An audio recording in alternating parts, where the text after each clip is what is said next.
Hello friends, ഇന്ന് വായനാ ദിന ക്വിസ് ചോദ്യോത്തരങ്ങളാണ് നോക്കുന്നത്. ഈ ചാനൽ ആദ്യമായി കാണുന്നവരാണെങ്കിൽ സബ്സ്ക്രൈബ് ചെയ്യണേ. കേരള സർക്കാർ ഏർപ്പെടുത്തിയ പരമോന്നത സാഹിത്യ പുരസ്കാരം എഴുത്തച്ഛൻ പുരസ്കാരം. PN പണിക്കരുടെ ഓർമ്മയ്ക്ക് താബൽ സ്റ്റാമ്പ് പുറത്തിറക്കിയ വർഷം 2004 ജൂൺ 19. എഴുത്തച്ഛൻ പുരസ്കാരം ആദ്യം ലഭിച്ചത് ആർക്ക്? ശൂരനാട് കുഞ്ഞൻ പിള്ള. 2023 എഴുത്തച്ഛൻ പുരസ്കാരം ലഭിച്ചത് ആർക്കാണ്? SK വസന്തൻ.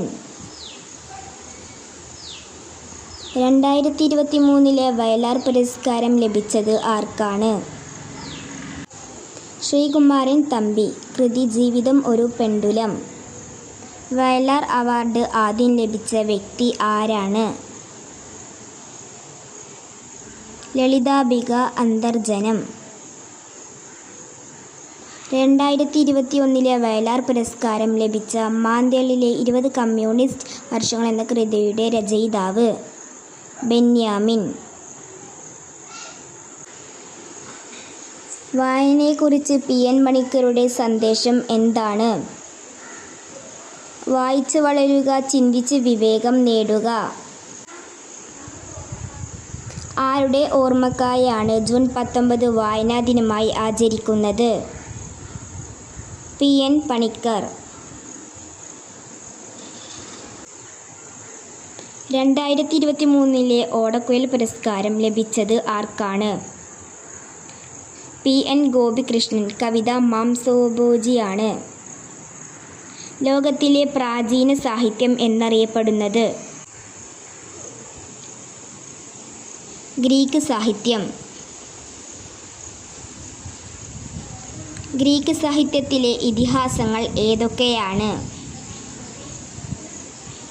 ഒഡീസി, ഇലിയഡ്.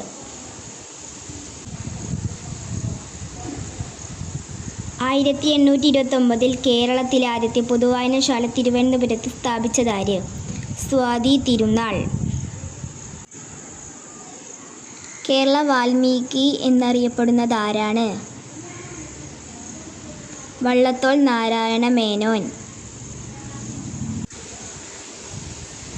മലയാളത്തിന് ശ്രേഷ്ഠഭാഷാ പദവി ലഭിച്ച വർഷം? 2013.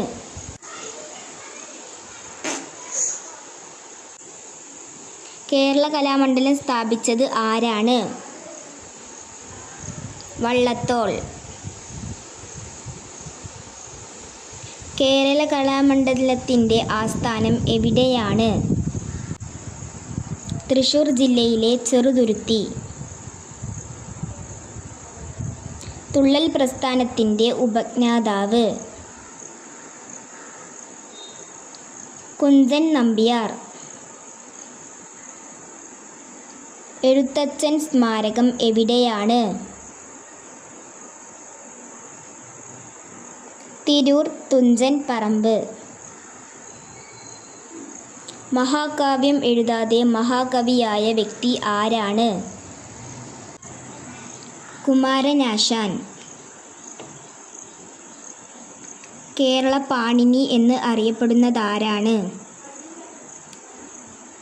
AR രാജരാജവർമ്മ. ജ്ഞാനപീഠ പുരസ്കാരം ഏർപ്പെടുത്തിയ വ്യക്തി? ശാന്തി പ്രസാദ് ജെയിൻ. വന്ദേമാതരം എന്ന ഗാനം ഉൾപ്പെടുന്നത് ബങ്കിം ചന്ദ്ര ചാറ്റർജിയുടെ ഏത് നോവലിലാണ്? ആനന്ദമം.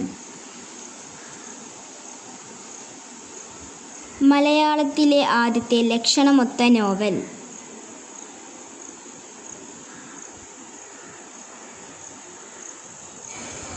ഇന്ദുലേഖ. ഈ വീഡിയോ ഇഷ്ടമായാൽ എല്ലാവരും ലൈക്കും ഷെയറും സബ്സ്ക്രൈബും ചെയ്യണേ.